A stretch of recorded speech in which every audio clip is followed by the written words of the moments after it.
you guys are down on the field after the game for fans to come down and meet you. Do you like doing that? I absolutely love it. I want to be that inspiration for just maybe even one child that wants to be a dancer. But what does this ruling basically mean? So the McGirt ruling, it basically just deciphers that status of reservation land, and the state has to recognize that. My seizures start picking up significantly. We contacted my neurosurgeon. Immediately he was like, we need to do an MRI. He was like, looks like there's something in your brain. I went to my checkup appointment, and that is when I found out it was not benign, it was malignant. Did they give you a life expectancy or anything like that? They did. She said 15 months to 2 years. Whoa, whoa, whoa, whoa, clear out the room, I'm coming through, they wanna see what I'm about. And that's the name, you know? Drill, I'm on a paper route. Extra, You gonna hook me up? Okay. Today's trying to top it. I put commas over bullshit. Yeah, I put that on mamas. They trying to block all my blessings. Hey, welcome back to the People of Oklahoma podcast, where I talk to very interesting people that live here in Oklahoma, and the person that I have on today is very interesting. Her name is Saige Maxville. She is a Native American activist. She is a cheerleader for the Tulsa Oilers indoor football team and the Tulsa Oilers hockey team, and she is a brain cancer survivor. Let's give it up for Saige in the house. Thank Saige. you. So, can I say that? Brain cancer survivor? Yes, Can you I say can. that? Okay, cool. Well, we're going to dive into more of that here in a little bit.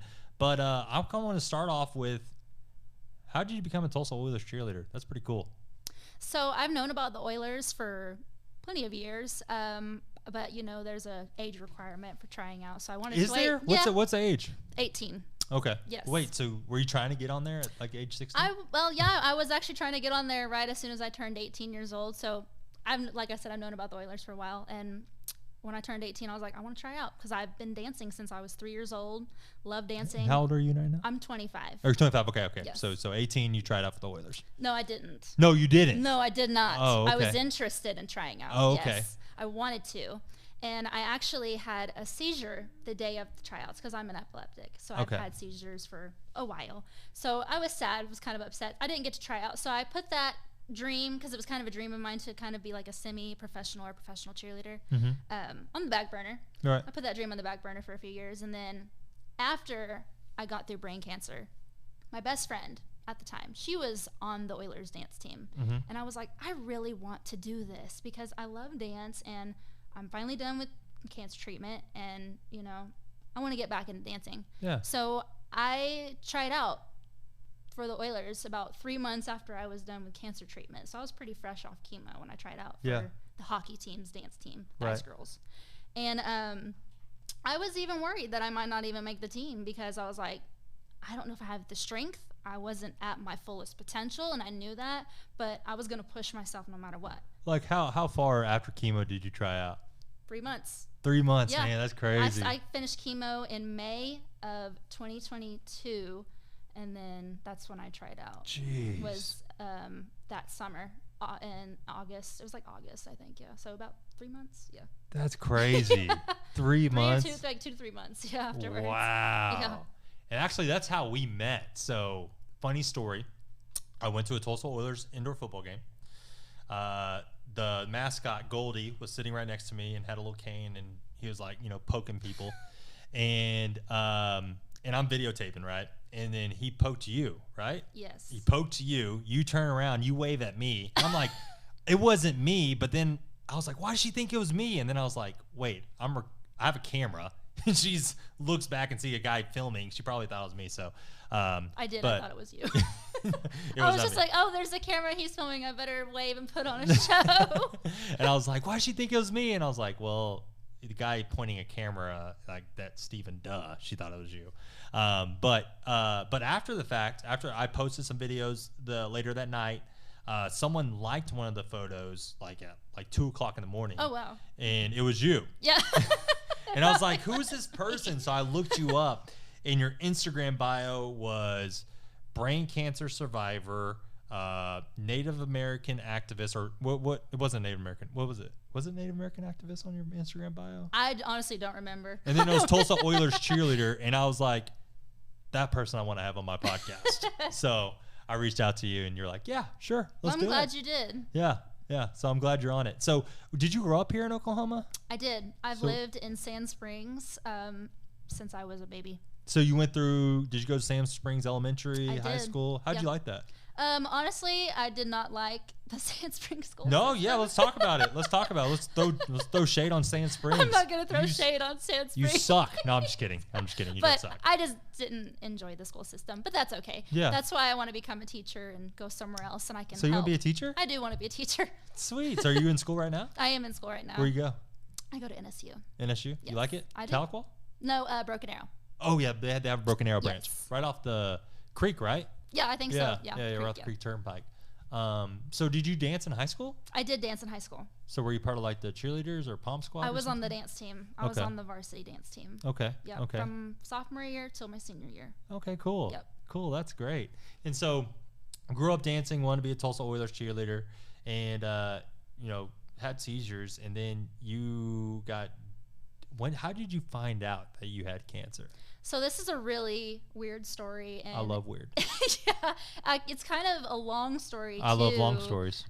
So basically, after I was transferred to an adult neurologist, we did an MRI, pretty basic. Because you're having seizures, and that's the reason why you went to a neurologist. Yes, okay, yeah. Okay, so I was too old to have a pediatric neurologist. They switched me to an adult neurologist. Okay. So after I seen my adult neurologist, my first appointment with him immediately he was like, we need to do an MRI, we need to do an EEG at home for like 5 days, and an EEG is an encephalogram, and what it is they put these sticky things all over your head, and basically what it does is it measures and records your brain activity, and it can tell if you're having seizures. Okay. And so the MRI came back, the EEG came back, and he was like, looks like there's something in your brain. Looks like it could be a tumor, and you're also having seizures all the time. So we have to pay attention to this. It looks benign, so we're going to say that it's benign. And then he said it also could be slow growing too. So we were like, we're not going to remove it right now, but if something, crazy happens, then we might have to. Well, a couple years down the road, something crazy happens. My seizures start picking up significantly. And so we contacted my neurosurgeon, and he looks at it again, and he's like, yeah, maybe we should get it removed. So we set up the appointment, and he said, it looks benign, so we're just going to remove this benign brain tumor. And, And how old are you at this point? I was 22 years old. Okay. Yeah, 22 years old, yeah. Okay. And we removed it, and even after the surgery, after he removed it, when he seen my parents, he told them it looks benign. So I think I got it all out, so it's great. And then a month later, I went to my checkup appointment, and that is when I found out it was not benign, it was malignant. Yeah. Man. So what, you said malignant? Yeah, malignant. That means cancerous. Okay, that means cancerous. Yes. Like, what did that feel like? Like, hearing the words, you have cancer, like, oh, wow, yeah. What was that like? So for a 22-year-old woman in her prime, it felt like a truck hitting me. Yeah. Just over and over and over and over and over again. Like, are you in shock, or do you just instantly start crying? I was in shock. Yeah. I didn't really start crying until after I left the appointment room with my mom. So your mom was with you? My mom was with me. Oh, thank gosh. Actually, what was interesting about it was when we were in the waiting room, it was kind of taking a while for me to see my neurosurgeon. This was my appointment after my brain surgery. It was we were waiting a while, and after we got into the room, the neurosurgeon still hadn't came in there for a while, and while we were still waiting on the neurosurgeon, my dad called my mom and said, why is there a radiologist, oncologist looking for Saige, trying to set up an appointment? And my mom is like, I'm not sure, but let's find out, when her doctor comes in. And so he finally came in. That's what he So the phone call at home when we were at the doctor's office from my dad was kind of weird.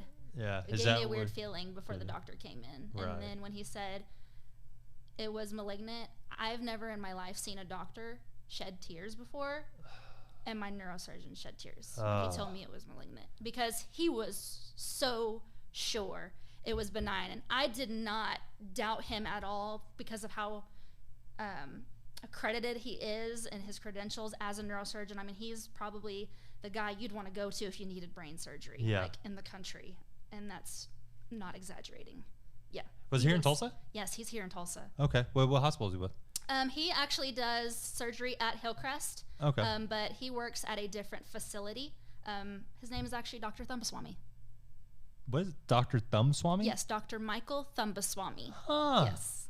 What nationality is that? I think he's from the Middle East, actually. Is he? Okay. Yeah. Yeah, that's cool. But That's yeah, a cool last name. He lives here, but yeah, I think he's from the Middle East. Okay. But yeah, he's a great doctor. Great doctor. I don't doubt his professional ability at all.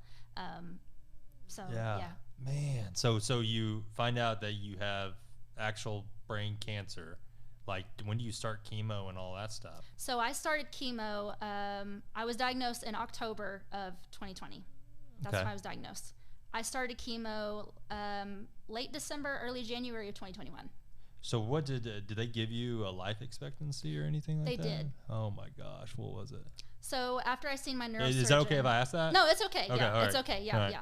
You just slap me if I say anything. No, it's okay. I'm very vulnerable and open about talking I love about that. my Thank you. cancer. Yeah. I love that. Because it's important to get this out because my cancer is very unique. So it's important I don't know, to. it just feels like kind of personal. Ask someone their life expectancy, right? It's like almost asking like, hey, how much are you worth? Like I mean, it just I don't know. I just felt kind of weird. But I'm glad you're being vulnerable. And I am very open Yeah. about it. They did. So after I seen my neurosurgeon, they set me up with a cancer doctor Mhm. in Tulsa, Dr. Nandakola. Okay. She is amazing. I seen her. That is when I found out what my life expectancy was. What was it? She said 15 months to 2 years. Oh, ooh. And my mom and my dad were in the room when she said that. What is that like? The room was very quiet. Yes, it was very hard. That was honestly, finding out I had cancer was really hard. But finding out afterwards that I had 15 months to 2 years to live, that was like just the cherry on top to a complete disaster. I was like, how?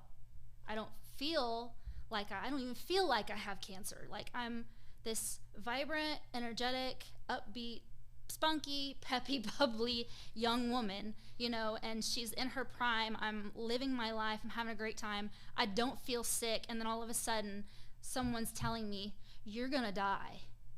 In less than 2 years. In less than 2 years, probably. And that is also another doctor that I seen shed tears. Yeah. And she told me I was her youngest patient. Yeah. Man. So like you don't even feel sick at all. Like No. you feel great. And like I just had seizures. Yeah. Yes. That's it. So like what do you like do you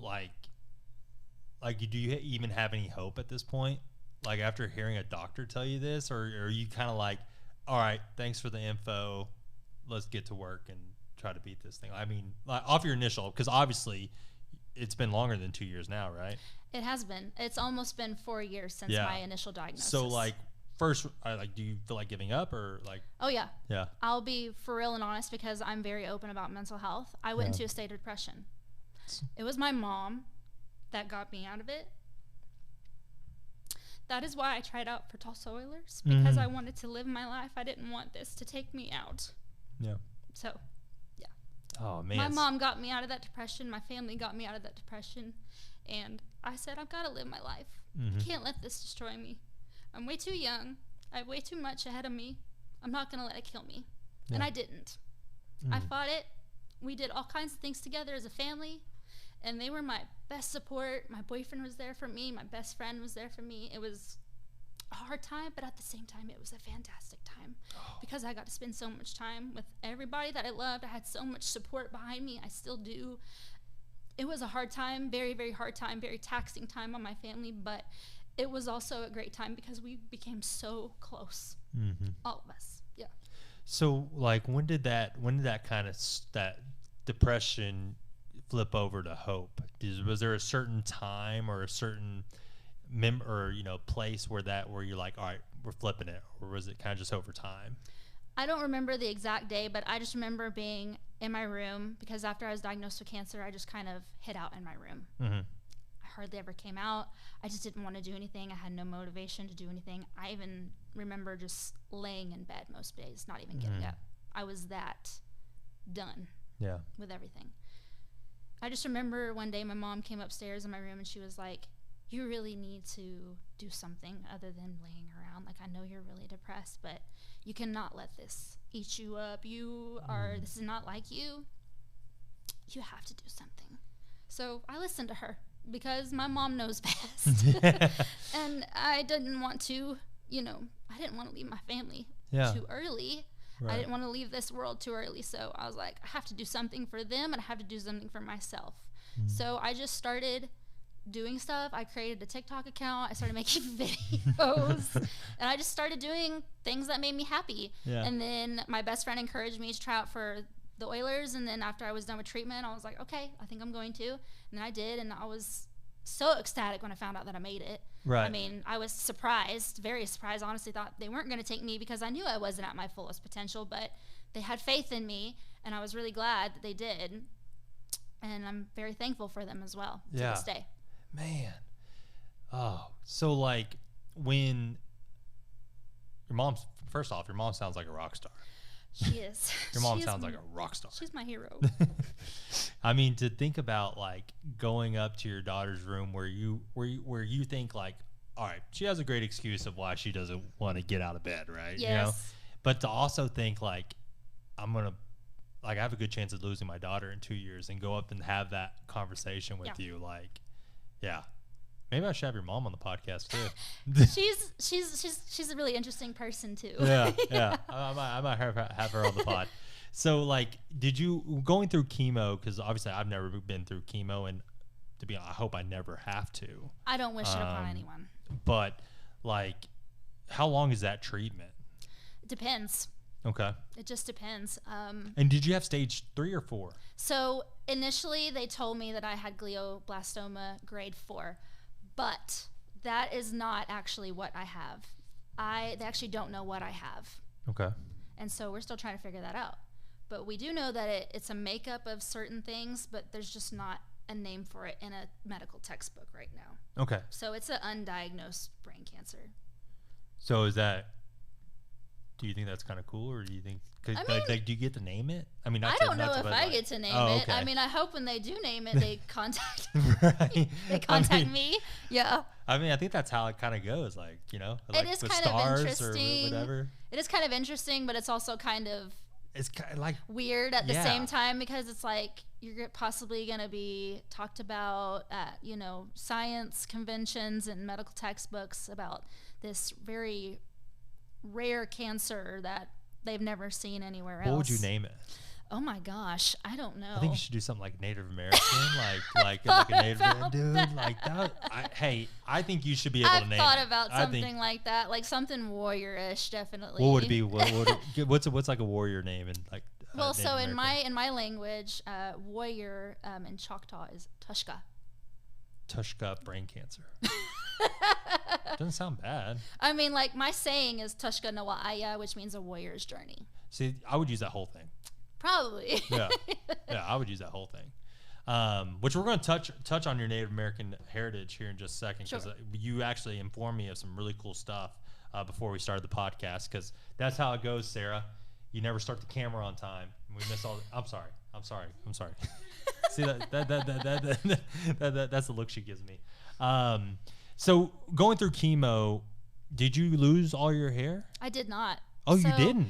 Brain cancer, depending on what you have to do, is a little different than like most cancers. So with brain cancer, depending on how progressive the cancer is, you might have to lose your hair depending on what type of treatment steps for that radiation that you have to go through, or you might not have to. But the chemo itself does not make you lose your hair for brain cancer. Okay. It's the radiation and the caps that they use for people who have like glioblastoma and stuff like that. So the only hair that I lost was from radiation, and it was almost half of my head. I mean, it was on the right side of my head. It was all the way from it started all the way from here, and then went all the way to the back of my head.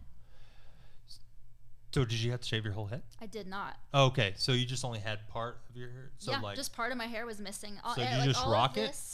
Yes, you just rocked it? I did. I just That's accepted awesome. it, and I mean, I had some people make fun of me in public, but I was like, hey, I'm whatever. Well, they should get punched in the face. Not me, but they probably didn't understand, that I was going through a medical crisis, but Yeah. that's okay. People are ignorant, Yeah. and that's them. Right. Miseducation is real. Yeah, man. So like, all right. So you get through chemo, you try out for the Oilers, you make the Oilers, but you're still not yet out of cancer. Like, do you still have cancer, or how's that work? So basically, I am currently done with treatment, and I have been off of chemo for about 2 years now. Okay. So the only thing that we're doing right now is I do MRIs like every 6 months to a year, and that's just a checkup to make sure that there are no new tumors growing in my brain. Okay. And I have not had any seizures either since my brain surgery, so that's a very thankful blessing as well. No seizures. Okay. Yeah. So are you considered cancer free I'm not yet, or technically no? considered cancer free. I'm not even in remission yet. Oh, you're not even in remission. No, Okay. but I did survive, treatment and everything like that. So technically I am a brain cancer survivor because I'm here today. And that's something, like, I was thinking about this when I was thinking about what I was going to say in your intro, and it really, I think, to define survivorship is depends on the person. For me, what I think of survivorship is someone that doesn't give up. Right.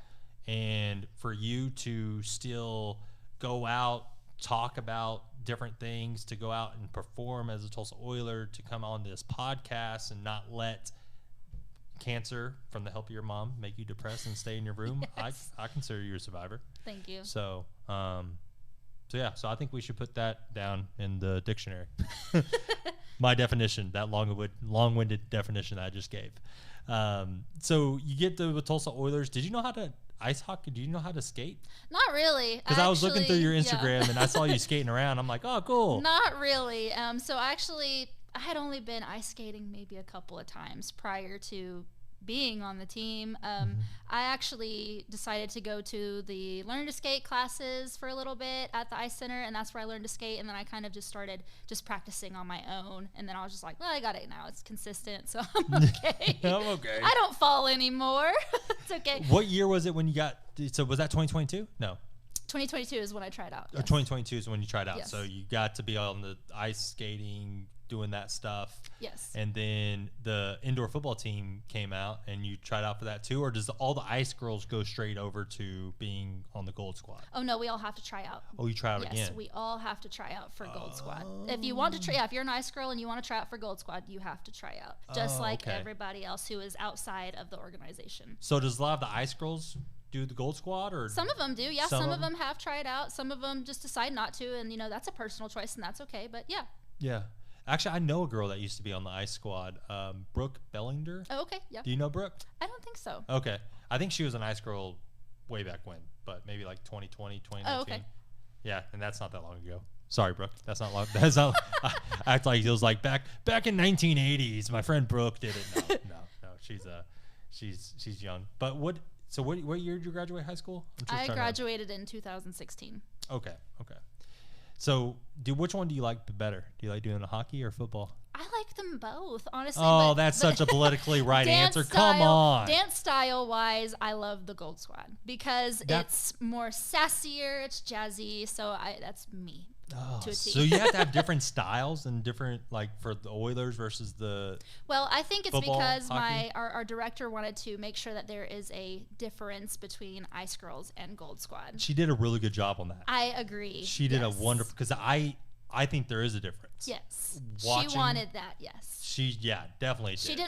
She wanted to make sure that people didn't confuse the two because we are different squads, but there are some girls that are on the squads at the same time. So yeah, she wanted everyone to make sure that the style was different. I mean, some of the moves are the same, but yeah, I mean, the majority of it is So how would you jazz. define the difference of dance? And then I'll think about if I'll tell you the way I define the difference.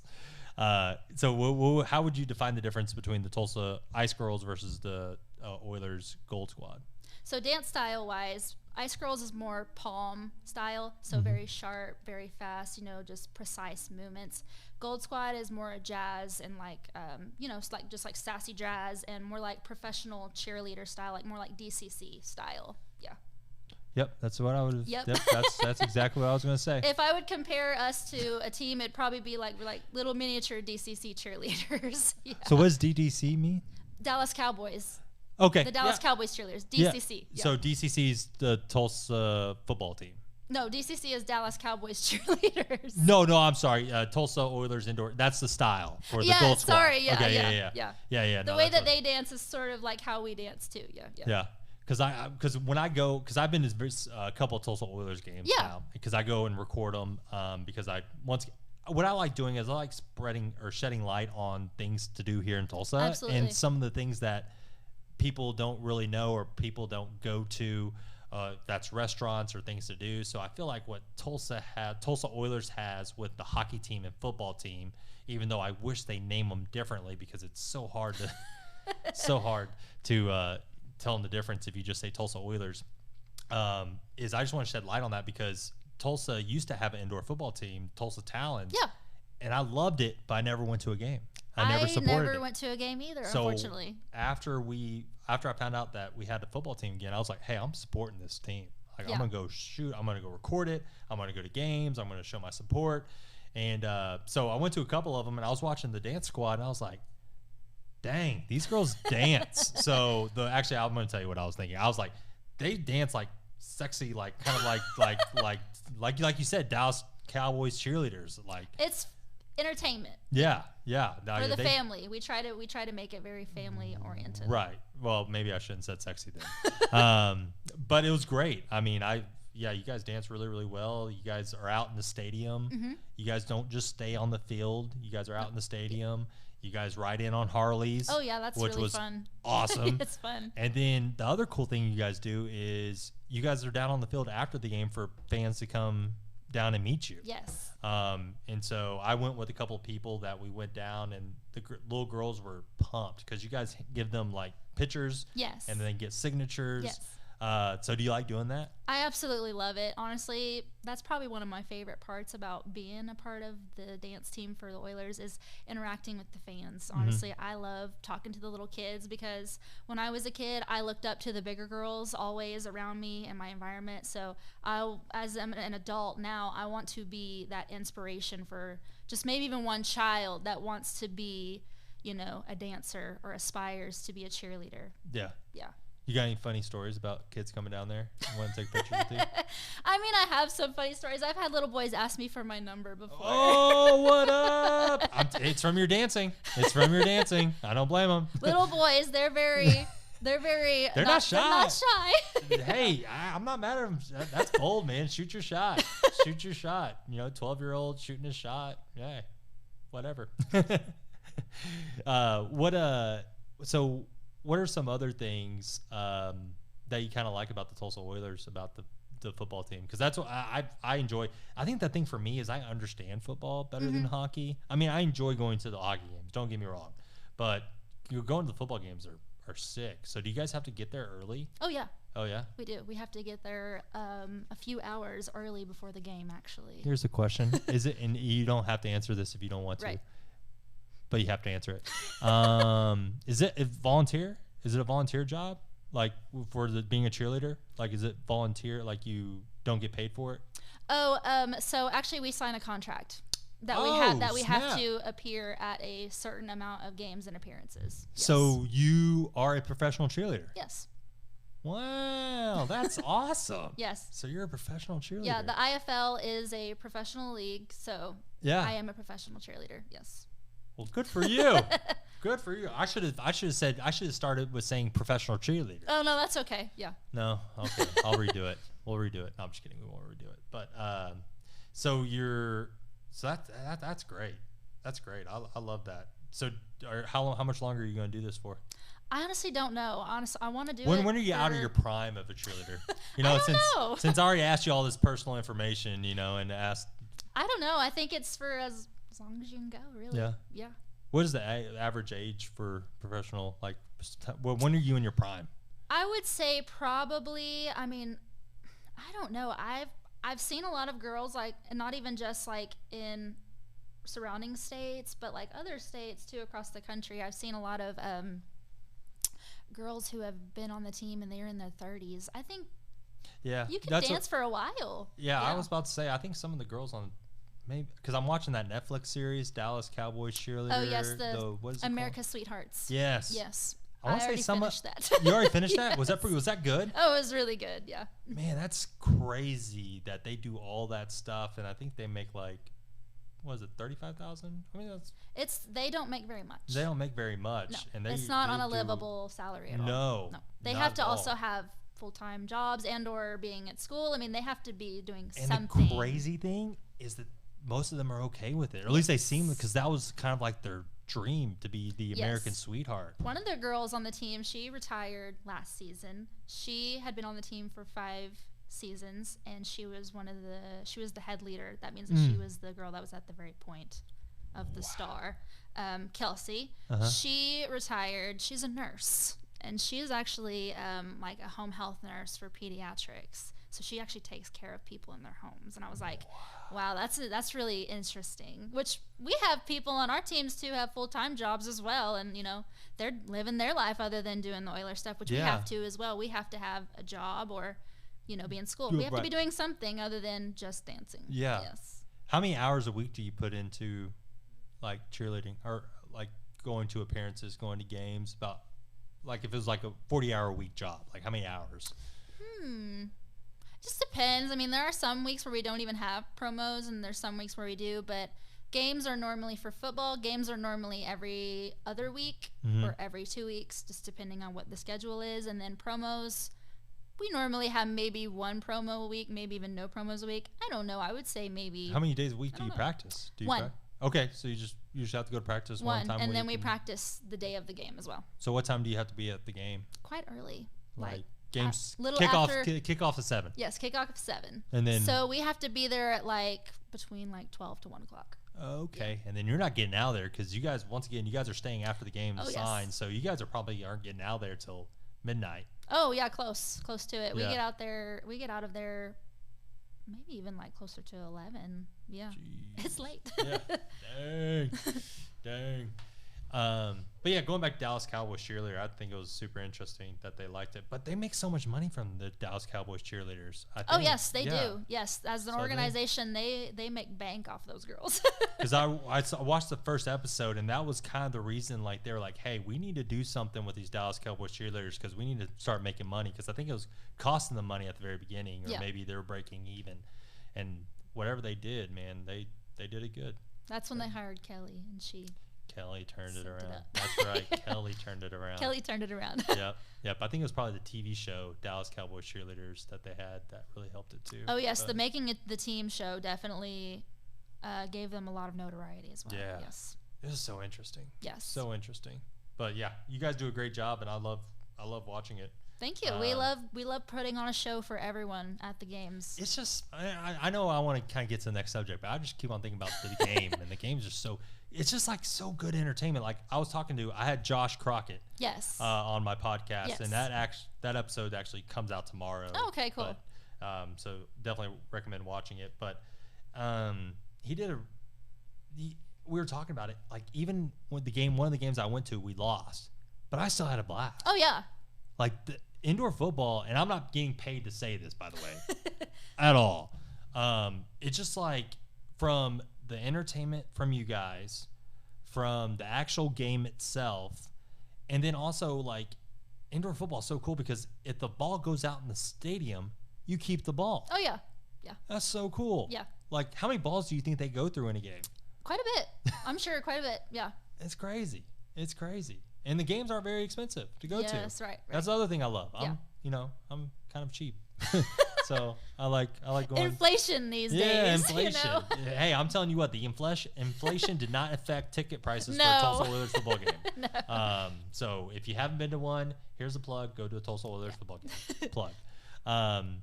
So you're on your other. We'll just go off your Instagram bio here. So you are a Native American activist. What is that? So basically, I speak up for Native Americans. We are an oppressed group, and it's important that people know that. I mean, it is 2024, but there are a lot of things that people don't know about Native Americans, and we are an oppressed group. We only make up a very small percentage in the country, even though this is our indigenous land. You guys were here first. Yes. You guys were here first. And you taught me something. So you are part of the Choctaw tribe. Yes. But you are also part of a subset of the Choctaw tribe called the Mississippi Band. Yes, I'm Mississippi Band. Wait, did I say that right? Yes. Subset? Yeah, it's basically what it is, yeah. Okay. I just put it in layman terms so I can understand. And you taught me what that meant, which was super interesting. And I was going to attempt to try to say it, but I'm going to let you talk about it. So what is Mississippi Band? So Mississippi Band of Choctaw Indians who are in Oklahoma are people whose family was removed from Mississippi after the initial removals. So there was the initial removals in the 1830s, which is also known as the Trail of Tears. And then there's also the final removals, which occurred in the early 1900s. That is when my family was moved, and that is why we are known as Mississippi Band in Oklahoma. Yeah, which I thought so interesting, that not all the Native American tribes came on the Trail of Tears. Some of them stayed back and hid out. And they did, yes. Like you're, but did they get found? And that's the reason why they moved over here? So they were actually found, yes. They were found, and they were basically coerced into coming, like promised something, and when they got there, that's not what they were promised. Yeah, not what they promised at all. They were promised a lot of things, and when they got there, that was not what they were promised. It was torture for them, basically. Yeah. I mean, you learn about this stuff in elementary school, but it didn't really hit me about the Trail of Tears until, I don't know, I was probably out of college. I was just thinking back on it. I was like, we learned about this in elementary school, but so many Native Americans died. It's also very lightly touched on. Yeah. Too. Very, just a smidge on the surface. Kind of really jacked up. Yes. Really messed up. Like, we come over here, we're like, hey, we'll take your land, then also walk hundreds of miles, and then also we're going to give you blankets with smallpox and all that other stuff to hopefully you don't make it on the trip. It's greed and power. Lightly. Yeah. Greed and power. That is what fueled all of that. Yeah. It's kind of karma, though, because then we moved you to Oklahoma where there's so much oil. And then they're like, oh, well, give us some of that land back. Right. And it's like, dude, what? That's crazy. That's crazy. You're going to move them here, and then you're like, oh, we gave them some really good land that has a lot of oil on it, and we're going to try to take that back too. Yep. So dumb. So dumb. My mom's also an all-star, by the way. Oh, okay. Because I'm not from Oklahoma. I'm from the Houston area. Oh, okay. Texas. And when I moved to Oklahoma in middle school, my mom is a very wonderful woman and very smart woman, and she was like, hey, I want to get you cultured. We're going to go to different Native American museums, go to different powwows and things like that. And I was a typical middle school kid and was like, Mom, this is dumb. I don't want to go to any of this crap. I just want to stay home and play my Xbox and not do any of this. But I will say I went to a powwow. It was the Ponca tribe, because I lived in Ponca City. Yes. And they're Plains people. Yeah. Yes. And they had like dancers, I believe. Yeah. They have dancers. I think it was Ponca. Maybe it was Osage. I don't remember. I went to some powwow, and they were doing the dancing thing. What's it called? Is there a certain name for the dancing? There's all kinds of dances that people do at powwow. Powwow is a Plains tribe thing. I'm Southeastern, so I actually don't do powwow. We are stomp culture. Oh, yes. Okay, we're going to talk about that. And the reason why I ask so many questions is I just don't want to get canceled for saying something stupid. And they're like, oh, he's so ignorant. He's just saying dancing thing and whatever. Cancel me. But it was so cool. Yeah, there's all kinds of dances. And those powwow. Costumes are they're regalia. Yeah, they're so expensive. Oh yes, they're a lot of time and work and love. They're all handmade. Oh yes, love, energy, medicine that goes into those pieces. It's fantastic. Yeah, because I was an absolute admiration when I see, especially like the jingle dress dancers. Yes, beautiful. Oh, it's so cool. Beautiful, yeah. And that's when my mom took me to one of those, I was like, all right, this is kind of cool. This is kind of cool. I haven't been to a powwow since, but Actually, the first powwow was held in Oklahoma, and it was actually entertainment for the Caucasian public, because that was the only way that that Indians at the time could practice their ways, was entertainment for the white public. Yes. So that's how I learned of it. So I guess it's still working. I'm pretty white. Yeah, that's very interesting. So they didn't do powwows back in the day. No. So that was. Powwow is it's basically a mixture of tribes coming together and dancing together, and it's an intertribal community thing. And that was made for the white man? Yes, it was basically, at first, that's what it was used for, was for entertainment for, the white public. And because at the time, Native Americans were legally not allowed to practice their culture, their ways, our religions, everything. That was so there was only a few ways that we could do it. And with powwow, that was for the plains people. It was for entertainment for the white people, whereas stomp people, which is my culture, southeastern people, we would stomp at night. So that way, when people are in bed sleeping, we're out practicing our culture. We're out doing ceremony. So it's called stomp? Yeah. So is that like a type of dance, or is it that? It is. It's a type of dance, yeah. Okay. And so do you just like stomp? Is that kind you of do. like, You have, so traditionally back in the day, our people would probably be wearing turtle shells around their shins, and they put pea pebbles, little river rocks inside, and it makes a chick chick chick chick chick chick chick chick, and you stomp your feet, and it gets it to. Yes. Oh man, that's really cool how they kind of made up instruments through what the land gave them. Yes. Which is that's really cool. So so your dad is almost full-blooded. He's Native almost American. full blood, but yes, yeah. So when did you really get into or did your parents kind of get you in? Obviously your dad being almost full kind of, get you into it, but like when did you kind of take the activist role, or were you always kind of wanted to take the role? I've always wanted to take the role. Ever since I was a child, my dad has just taught me about just a lot of things. Is your dad, would you consider your dad an activist? He is. He's actually been an activist for AIM, which is the American Indian Movement, for over 30 years. The American Indian Movement is one of the very well-known organization within Indian country.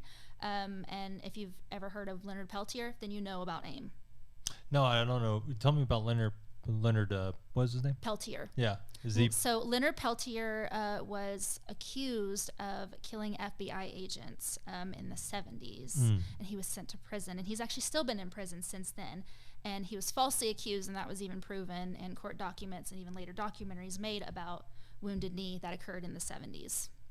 So he's still in prison right now? He's still in prison right now, and we are actually currently, AIM and a lot of other organizations are currently trying to, get him pardoned. Wow. Yeah. Are you guys close to that? We have no idea. We've sent letters to Donald Trump. We've sent letters to Biden. So we just hope. Okay. Well, I'm glad I asked. Yeah. Because I didn't know who that was. So hopefully someone watches that and helps out and, does that. There's another thing that's going on right now in Oklahoma, or maybe just passed about. You talking about the McGirt ruling? Yeah, maybe that was it. What is that?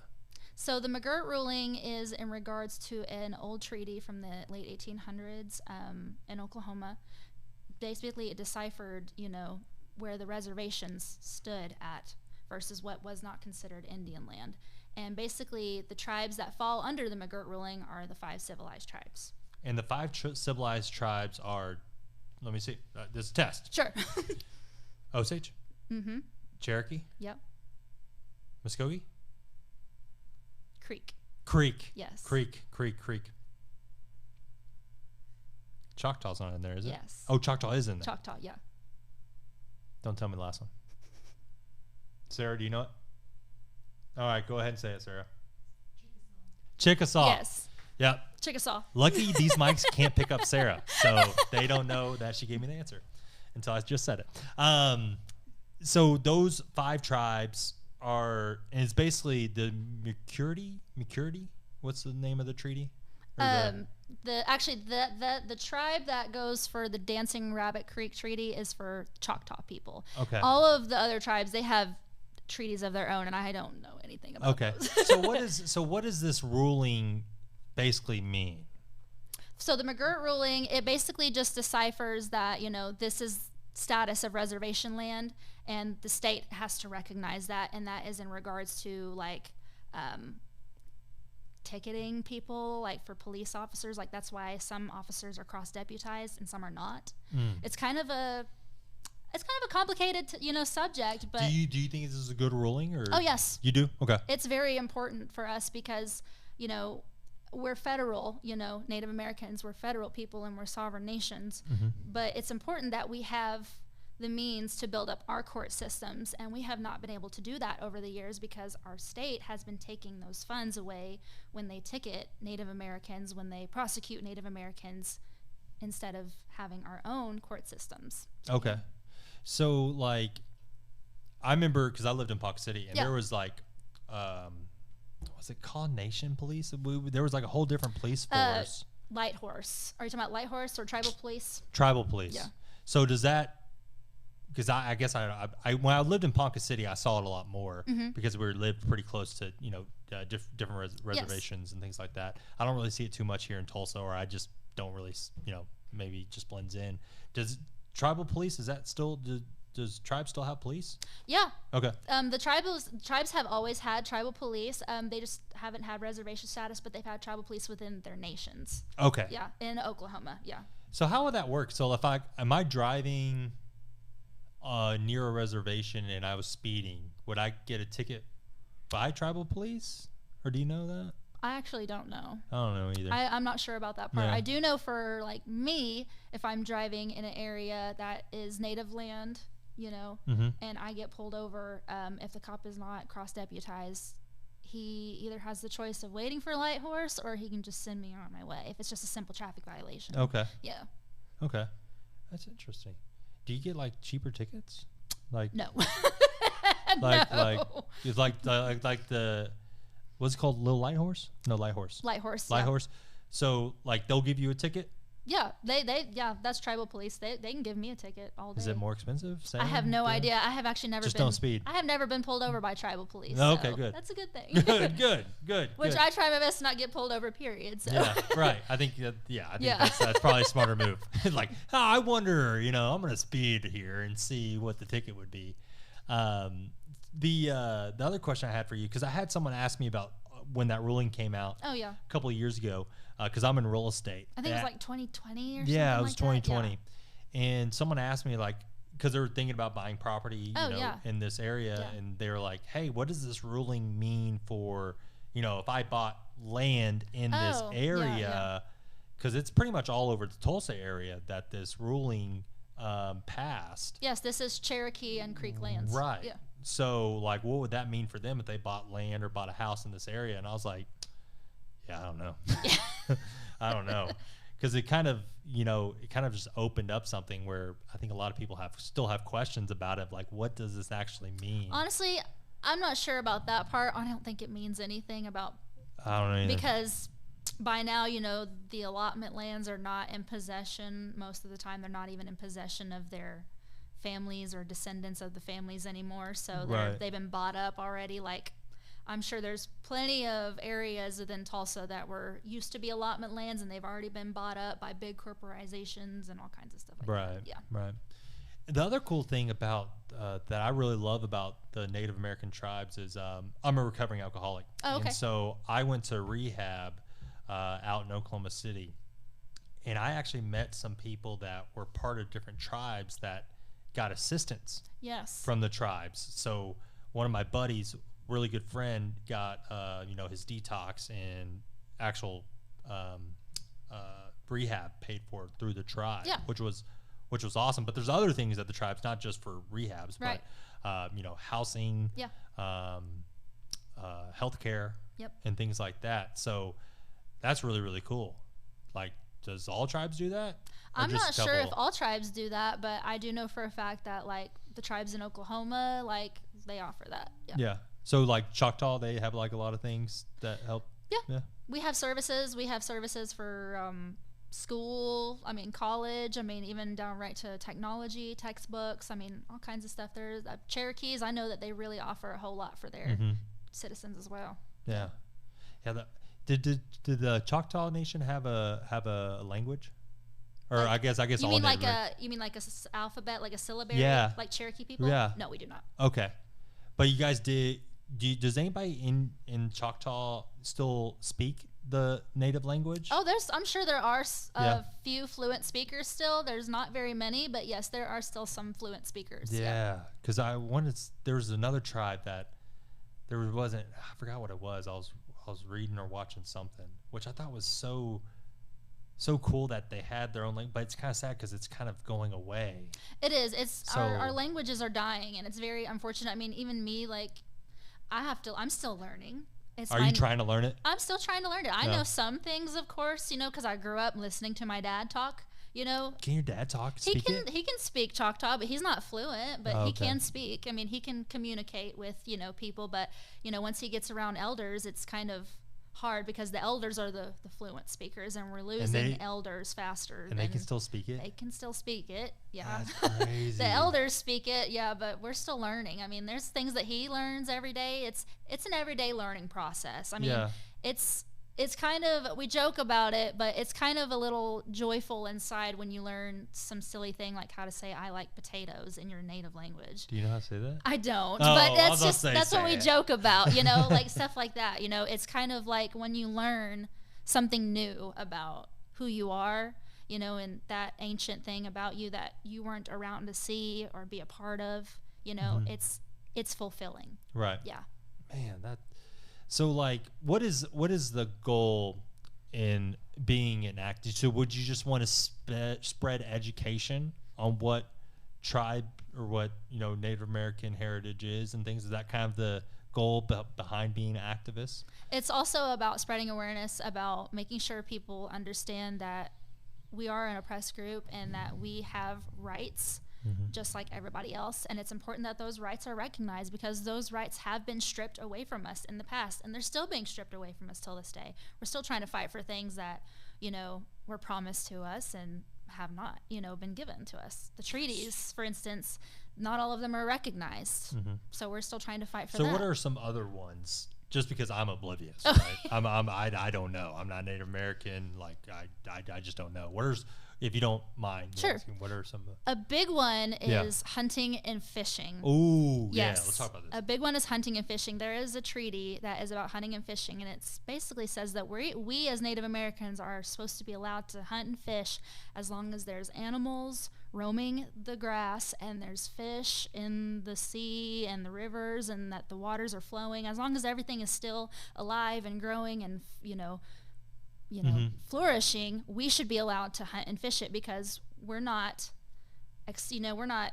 putting things into extinction. We know how to preserve, but that's not promised to us, unfortunately. So you're saying one of the things is here in Oklahoma and probably we shouldn't have to have a license, right? Yes, to hunt and fish. That's what we mean, right? Yes, right. But we have to pay for it just like everyone else, and we shouldn't have to. Right.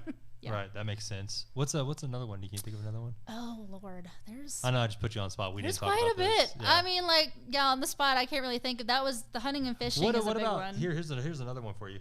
Governor Stint just rolled out about and once again, I'm oblivious. I don't know anything. I just know there's something about tags and driver cars and things like. So what is the special tag for your car? Like, what is that? What was the ruling? So some people, if you're Native American, you do not have to have a tribal tag. I mean, that's not a requirement at all. Okay. So there's plenty of Native Americans in the state of Oklahoma that don't have a tribal tag, but some of us do. But and what's the benefit of that? There's really not a benefit. It's just to specify the person who owns this car is Native American. And sometimes with our tribes, we get sort of like a discount to do a tribal plate, especially if you're with Cherokee. Now Choctaws, what they do is they have you pay full price for what you would pay, for a tag, and then they reimburse you the rest. I think they reimburse you 20% or something. Oh, okay. Yeah. Hey, 20%. I can go to a lot of Tulsa Oilers football games with 20%, you know? But they reimburse you later, but it's different for every tribe. But yeah. Okay. Yeah. And so what, Governor Stent was getting rid of that? I actually don't know the full extent of that, but I just know that he's very challenging when it comes to the tribes. He pushes back. Isn't he Cherokee? He is, but not really. Oh, okay. Okay. Yeah. He is, but he's registered Cherokee, but he's not really by blood. Okay. Yes.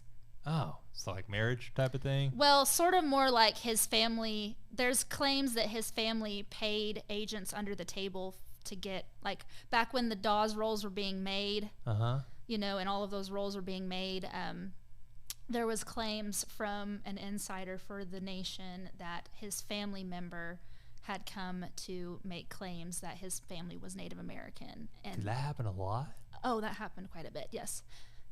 Yes, there was actually, I don't know how many claims there was, but there was quite a bit of people who were actually not Native American that would go and try to get on there just so they could get allotment. They thought they were going to get something, like money, something. Yeah, it was all a money grab is what it is, yeah. Yeah, that's what it always comes down to. It's money. Money. Which that's not necessarily 100% confirmed, but it's been strongly talked about that his family is not really Cherokee. But Cherokee Nation also has their own constitution, and within their constitution, they have rules that specify they cannot just remove somebody, you know, off of the citizenship just because. Right. That's in their policy. Yeah. And so Oklahoma also has the most Native Americans per capita, right? Is that Oklahoma? I actually am not sure, but I know that we are among the states that have the highest population. Highest population. Yeah. Okay. Yeah. Because I know Alaska is up there, Arizona is up there. Yeah. So how did Native Americans get over there? Did they just always been over there, or did they travel from? So in Alaska, you have your Inuits and Inuks, and they've always been there. Right. Yeah. And then what about Arizona? Did they just stay there and they didn't have to go with the Trail of Tears? Well, actually, it just depends because there's just a certain time period for certain removals. Like the reason why the 5 civilized tribes are called the 5 civilized tribes is because the American government realized that group of tribes were easily assimilated.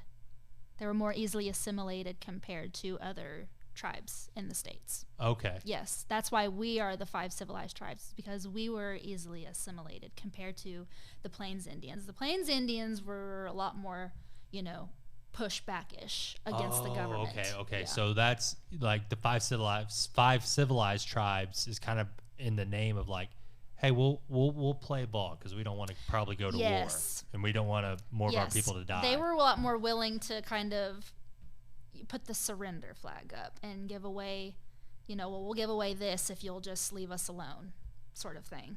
Yeah. And then they moved you across the country and then try to kill you that way. That's crazy, yo. That blows my mind. Yeah, like I said, we learned about it in school, but we didn't really. Yeah, it's barely touched upon. And even when I was a kid, I'm sure my teachers didn't like me, but oh well, I was the child that would raise my hand and be like, actually, that's wrong, and I'd correct them. And sorry. You're like, Saige, stop. They just look at me like I was weird. I'm like, I know you're my teacher, but I just want to make sure everyone knows this is not correct. Yeah. Yeah. So what are you wearing? What kind of earrings are these? Those are pretty these cool. are beaded earrings. So are those homemade or? They are. This is actually made from a lady up north. Okay. Yes. Cool. And then the bandana is also something. This is a kokum scarf. This is actually from the Ojibwa culture. The Ojibwa culture is up north, and which a lot of people in powwow, they also wear kokum scarves around their belts and stuff. Yeah. When they dance. I saw that. Yeah. Okay. Cool. Awesome. Well, Saige, what else? What are sign off stuff? Like, what is something else or anything you want to talk about yourself, or where they can find you, or if you want them to find you on social media? Well, if you want to find me in public, you can definitely find me at a game, the football games, or a hockey game. And if you're under the age of 12, you can attempt to ask for our phone number, but anything above 12, like, do not ask, because you are taken. Yes. You are taken. Yes. You do have a boyfriend. Yes. You do have a boyfriend. Yes. Which is good. So Tulsa Oilers, where they can find you. They got a game coming up. Actually, this weekend, but this podcast probably won't be out for a couple weeks. So I think the season might be over, but definitely check you out. Tulsa Oilers hockey next year. Yes, I'm going to try out. So hopefully I make it again. You got to try out every year? Yes, I have to try out every year. Yeah. Oh, that's fair. It's fair that way. Yeah. Okay. All right. Well, as long as you think it's fair. Yeah. That's fine. Yeah, I'm not trying out. So. And then last thing about your cancer. So how many more? You get one more year, and then you're technically in remission, or no? So I actually don't know how long they're going to wait until they tell me I'm in remission yet. Okay. So it could be a while. But they basically told me that once I'm told that I'm in remission, then it'd be probably about 5 more years after that till I'm completely cancer free. Yeah. Okay.